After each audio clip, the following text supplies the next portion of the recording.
मोहिनी एकादशी वर्ष के सबसे पवित्र महीनों में वैशाख माह की भी गिनती की जाती है। पुराणों में इसे कार्तिक माह की तरह ही पुण्य फलदायी माना गया है। इसी कारण इस माह में आने वाली एकादशी भी बहुत महत्व रखती है। वैशाख शुक्ल एकादशी को मोहिनी एकादशी कहा जाता है। इस एकादशी का व्रत करने से व्यक्ति मोहमाया के बंधनों से मुक्त हो जाता है, उसके सारे पाप कट जाते हैं और उसे मोक्ष प्राप्त हो जाता है। यह एकादशी भगवान श्री कृष्ण को परम प्रिय है। जो व्यक्ति मोहिनी एकादशी करता है, इस संसार में उसका आकर्षण प्रभाव बढ़ता है। वह हर किसी को अपने मोह पाश में बांध सकता है और मृत्यु के बाद वह मोहमाया के बंधनों से मुक्त होकर श्रीहरि के चरणों में पहुंच जाता है। समुद्र मंथन से निकले अमृत को लेकर देवताओं और दानवों में खींचतान मची हुई थी। चूंकि ताकत के बल पर देवता असुरों को हरा नहीं सकते थे, इसलिए चालाकी से भगवान विष्णु ने मोहिनी का रूप धारण कर असुरों को अपने मोहपाश में बांध लिया और सारे अमृत का पान देवताओं को करवा दिया। इससे देवताओं ने अमरत्व प्राप्त किया। वैशाख शुक्ल एकादशी के दिन यह सारा घटनाक्रम हुआ। इस कारण इस एकादशी को मोहिनी एकादशी कहा जाता है। मोहिनी एकादशी व्रत कथा। धर्मराज युधिष्ठिर कहने लगे कि हे कृष्ण, वैशाख मास की शुक्ल पक्ष की एकादशी का क्या नाम है तथा उसकी कथा क्या है? इस व्रत की क्या विधि है? यह सब विस्तार पूर्वक बताइए। श्री कृष्ण कहने लगे कि हे धर्मराज, मैं आपसे एक कथा कहता हूँ जिसे महर्षि वशिष्ठ ने श्री रामचंद्र जी से कहा था। एक समय श्री राम बोले कि हे गुरुदेव, कोई ऐसा व्रत बताइए जिससे समस्त पाप और दुख का नाश हो जाए। मैंने सीता जी के वियोग में बहुत दुख भोगे हैं। महर्षि वशिष्ठ बोले, हे राम, आपने बहुत सुंदर प्रश्न किया है। आपकी बुद्धि अत्यंत शुद्ध तथा पवित्र है। यद्यपि आपका नाम स्मरण करने से मनुष्य पवित्र और शुद्ध हो जाता है। वैशाख मास में जो एकादशी आती है उसका नाम मोहिनी एकादशी है। इसका व्रत को करने मात्र से मनुष्य सब पापों तथा दुखों से छूटकर मोहजाल से मुक्त हो जाता है। मैं इसकी कथा कहता हूँ, ध्यान पूर्वक सुनो। सरस्वती नदी के तट पर भद्रावती नाम की एक नगरी में द्युतिमान नामक चंद्रवंशी राजा राज करता था। वहाँ धन धान्य से संपन्न व पुण्यवान धनपाल नामक वैश्य भी रहता है। वह अत्यंत धर्मालु और विष्णु भक्त था। उसने नगर में अनेक भोजनालय, प्याऊ, कुएं, सरोवर, धर्मशाला आदि बनवाए थे। सड़कों पर आम, जामुन, नीम आदि के अनेक वृक्ष भी लगवाए थे। उसके 5 पुत्र थे, सुमना, सद्बुद्धि, मेधावी, सुकृति और धृष्ट बुद्धि। इनमें से 5वां पुत्र धृष्ट बुद्धि महापापी था। वह पितर आदि को नहीं मानता था। वह वेश्या, दुराचारी मनुष्यों की संगति में रहकर जुआ खेलता और परस्त्री के साथ भोग विलास करता तथा मद्यमांस का सेवन करता था। इसी प्रकार अनेक कुकर्मों में वह पिता के धन को नष्ट करता रहता था। इन्हीं कारणों से त्रस्त होकर पिता ने उसे घर से निकाल दिया था। घर से बाहर निकलने के बाद वह अपने गहने कपड़े बेचकर अपना निर्वाह करने लगा। जब सब कुछ नष्ट हो गया तो वेश्या और दुराचारी साथियों ने उसका साथ छोड़ दिया। अब वह भूख प्यास से अति दुखी रहने लगा। कोई सहारा न देख चोरी करना सीख गया। एक बार वह पकड़ा गया तो वैश्य का पुत्र जानकर चेतावनी देकर छोड़ दिया गया, मगर दूसरी बार फिर पकड़ में आ गया। राजाज्ञा से इस बार उसे कारागार में डाल दिया गया। कारागार में उसे अत्यंत दुख दिए गए। बाद में राजा ने उसे नगरी से निकल जाने का कहा। वह नगरी से निकल वन में चला गया। वहाँ वन्य पशु पक्षियों को मारकर खाने लगा। कुछ समय पश्चात वह बहेलिया बन गया और धनुष बाण लेकर पशु पक्षियों को मार मार कर खाने लगा। एक दिन भूख प्यास से व्यथित होकर वह खाने की तलाश में घूमता हुआ कौंडिन्य ऋषि के आश्रम में पहुंच गया। उस समय वैशाख मास था और ऋषि गंगा स्नान कर आ रहे थे। उनके भीगे वस्त्रों के छींटे उस पर पड़ने से उसे कुछ सद्बुद्धि प्राप्त हुई। वह कौंडिन्य मुनि से हाथ जोड़कर कहने लगा कि हे मुनि, मैंने जीवन में बहुत पाप किए हैं। आप इन पापों से छूटने का कोई साधारण बिना धन का उपाय बताइए। उसके दीन वचन सुनकर मुनि ने प्रसन्न होकर कहा कि तुम वैशाख शुक्ल की मोहिनी नामक एकादशी का व्रत करो, इससे तुम्हारे समस्त पाप नष्ट हो जाएंगे। मुनि के वचन सुनकर वह अत्यंत प्रसन्न हुआ और उनके द्वारा बताई गई विधि के अनुसार व्रत किया। हे राम, इस व्रत के प्रभाव से उसके सब पाप नष्ट हो गए और अंत में वह गरुड़ पर बैठकर विष्णुलोक को गया। इस व्रत से मोह आदि सब नष्ट हो जाते हैं। संसार में इस व्रत से श्रेष्ठ कोई व्रत नहीं है। इसके महात्म्य को पढ़ने से अथवा सुनने से 1000 गोदान का फल प्राप्त होता है। समस्त पापों का नाश करने वाली भगवान श्री हरि विष्णु की सच्ची कहानी। कन्नौज में एक ब्राह्मण रहता था। उसका नाम अजामिल था। यह अजामिल बड़ा शास्त्रज्ञ था। शील, सदाचार और सद्गुणों का तो यह खजाना ही था। ब्रह्मचारी, विनयी, जितेंद्रिय, सत्यनिष्ठ, मंत्रवेत्ता और पवित्र भी था। इसने गुरु, संत महात्माओं सबकी सेवा की थी। एक बार अपने पिता के आदेशानुसार वन में गया और वहां से फल फूल, समिधा तथा कुछ लेकर घर के लिए लौटा। लौटते समय इसने देखा कि एक व्यक्ति मदिरा पीकर किसी वेश्या के साथ विहार कर रहा है। वेश्या भी शराब पीकर मतवाली हो रही है। अजामिल ने पाप किया नहीं, केवल आंखों से देखा और काम के वश हो गया। अजामिल ने अपने मन को रोकने की बहुत कोशिश की लेकिन नाकाम रहा। अब यह मन ही मन उसी वेश्या का चिंतन करने लगा और अपने धर्म से विमुख हो गया। अजामिल सुंदर सुंदर वस्त्र, आभूषण आदि वस्तुएं जिनसे वह प्रसन्न होती ले आता। यहाँ तक कि इसने अपने पिता की सारी संपत्ति देकर भी उसी कुलटा को रिझाया। यह ब्राह्मण उसी प्रकार की चेष्टा करता जिससे वह वेश्या प्रसन्न हो। इस वेश्या के चक्कर में इसने अपनी कुलीन, नवयुवती और विवाहिता पत्नी तक का परित्याग कर दिया और उस वेश्या के साथ रहने लगा। इसने बहुत दिनों तक वेश्या के मलसमान अपवित्र अन्न से अपना जीवन व्यतीत किया और अपना सारा जीवन ही पापमय कर लिया। यह कुबुद्धि न्याय से, अन्याय से, जैसे भी जहाँ कहीं भी धन मिलता वहीं से उठा लाता और उस वेश्या के बड़े कुटुंब का पालन करने में ही यह व्यस्त रहता। चोरी से, जुए से और धोखाधड़ी से अपने परिवार का पेट पालता था। एक बार कुछ संत इसके गांव में आए। गांव के बाहर संतों ने कुछ लोगों से पूछा कि भैया, किसी ब्राह्मण का घर बताइए, हमें वहां पर रात गुजारनी है।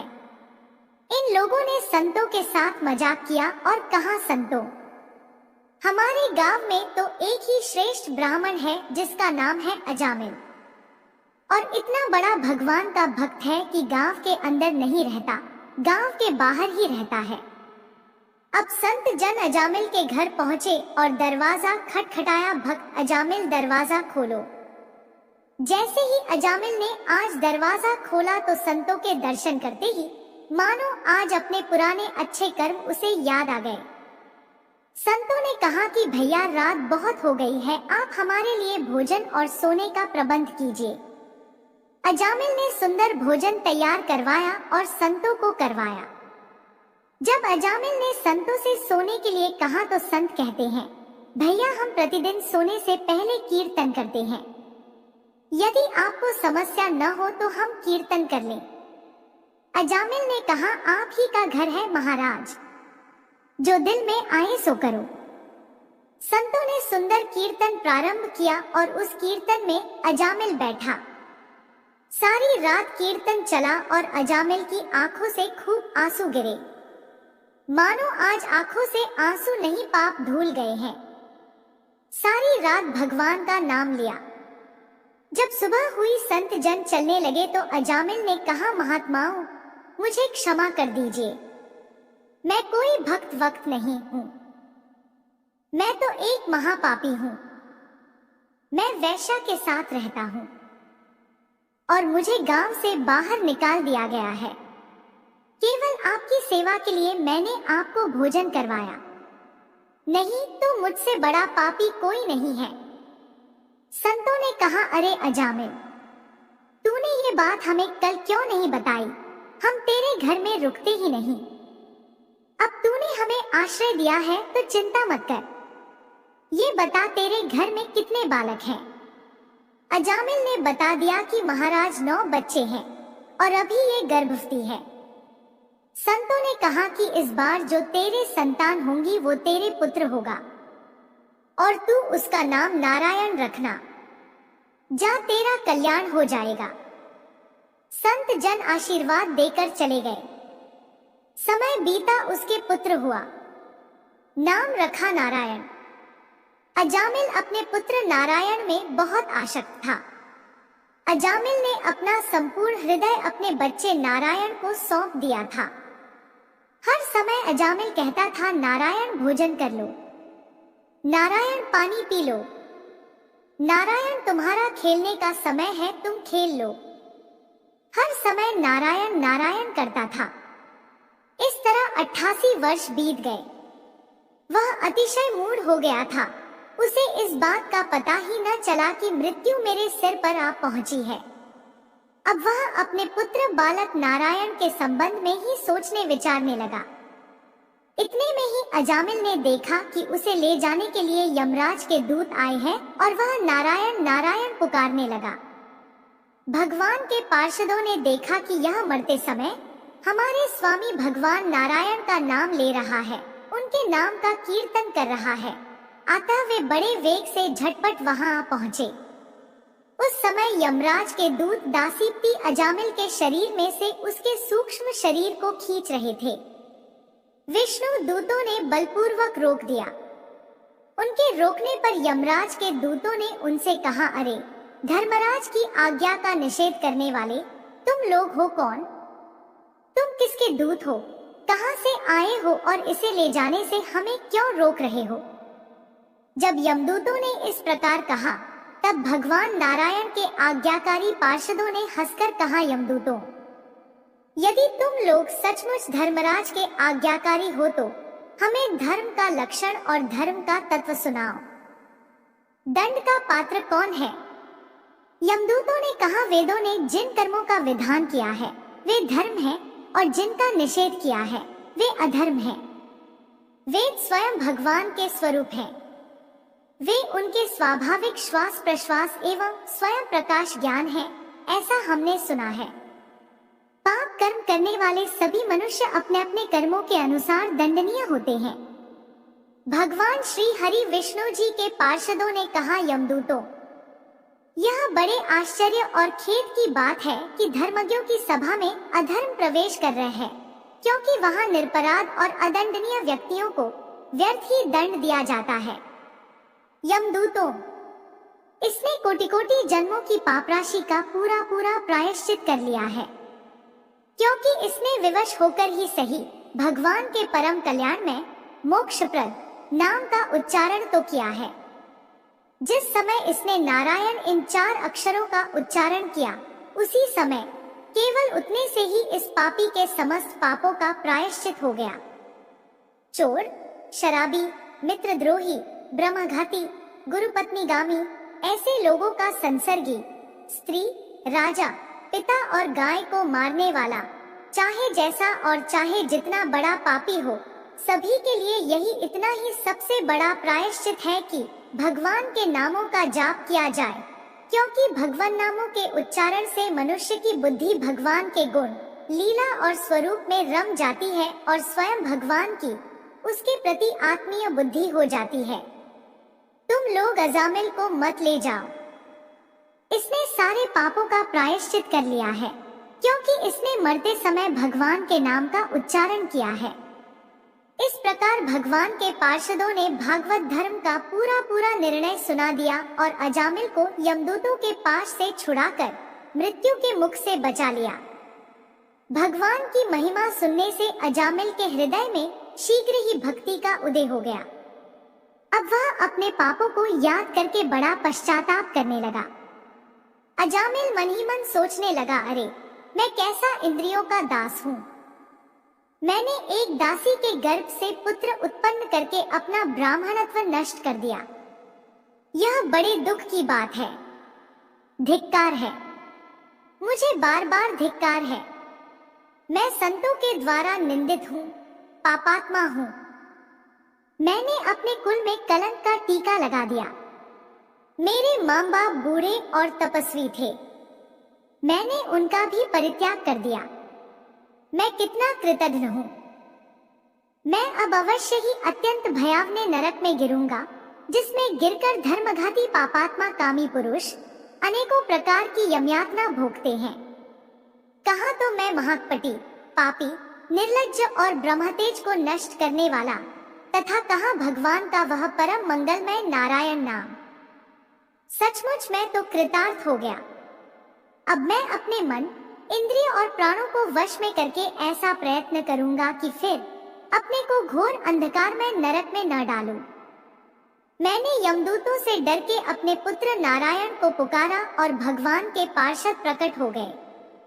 यदि मैं वास्तव में नारायण को पुकारता तो क्या आज श्री नारायण मेरे सामने प्रकट नहीं हो जाते?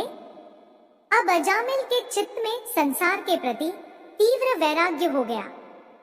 वे सबसे संबंध और मोह को छोड़कर हरिद्वार चले गए। उस देवस्थान में जाकर वे भगवान के मंदिर में आसन पर बैठ गए और उन्होंने योग मार्ग का आश्रय लेकर अपनी सारी इंद्रियों को अन्य विषयों से हटाकर मन भगवान श्री हरि विष्णु में लीन कर लिया और मन को बुद्धि में मिला दिया। इसके बाद आत्मचिंतन के द्वारा उन्होंने बुद्धि को विषयों से पृथक कर लिया तथा भगवान के धाम अनुभव स्वरूप परब्रह्म में जोड़ दिया। इस प्रकार जब अजामिल की बुद्धि त्रिगुणमयी प्रकृति से ऊपर उठकर भगवान के स्वरूप में स्थित हो गई, तब उन्होंने देखा कि उनके सामने वे ही चारों पार्षद जिन्हें उन्होंने पहले देखा था खड़े हैं। अजामिल ने सिर झुकाकर उन्हें नमस्कार किया। उनका दर्शन पाने के बाद उन्होंने उस तीर्थ स्थान में गंगा के तट पर अपना शरीर त्याग दिया और तत्काल भगवान के पार्षदों का स्वरूप प्राप्त कर दिया। अजामिल भगवान के पार्षदों के साथ स्वर्णमय विमान पर आरूढ़ होकर आकाश मार्ग से भगवान लक्ष्मीपति के निवास स्थान वैकुंठ को चले गए। बोलिए नारायण भगवान की जय। अगर वीडियो पसंद आई तो हमारे चैनल को सब्सक्राइब करें। धन्यवाद।